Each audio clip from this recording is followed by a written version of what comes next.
All right, guys, just a quick video today, and you can kind of follow along with most of the sheet, and then we'll have some problems for you to do.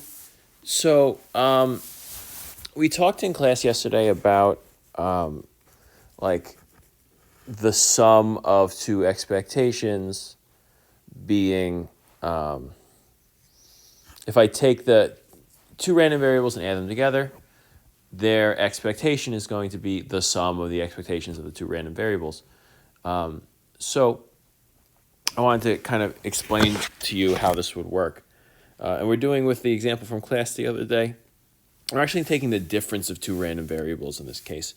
X minus y is the same example. But one thing I had mentioned is it's really hard to actually write this chart down. And why is that the case? Well, say for instance, I want to do minus 4, right? So this is going to be x minus y is negative 4. That's pretty easy. I look up here for x minus y to be negative 4. I need x to be 0. Oops, a little smaller. I need x to be 0, y to be 4. So that means that we need our x probability to be 0.1, our y probability to be 0.2. So I just get 0.1 times 0.2 for there. All right, so that's the only way to get negative 4. But we can get negative 3 in two different ways, right? We could get negative 3 could be 1 minus 4. 1 minus 4. So that's 0.1 times 0.2. Or it could be, I guess, 0 minus 3. So my probabilities would be 0.1 times 0.3.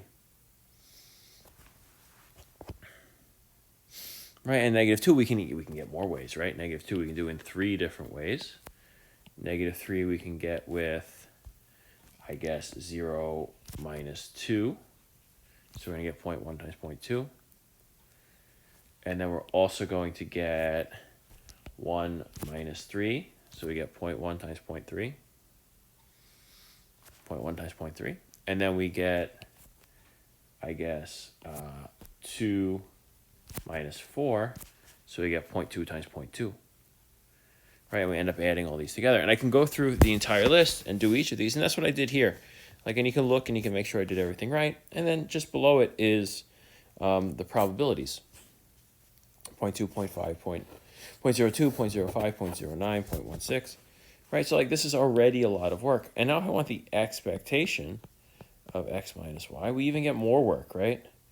We're going to get, this is going to be negative 4 times 0.02 plus negative 3 times 0.05, right? We're just going down the columns, plus negative 2 times 0.09 plus negative 1 times 0.16 plus 0 times 0.22 plus 1 times 0.20 plus 2 times 0.14 plus 3 times 0.09 and then plus 4 times 0.03.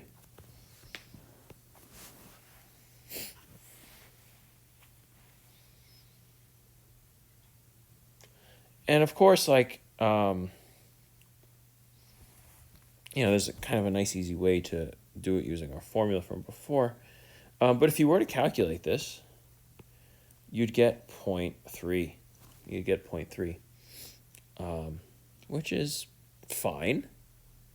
But what it gives us is that exactly what we expected from before, because we had the expected value up here was 2.6, and the expected value here was 2.3. So we expect that we should subtract the expected values to get the answer here.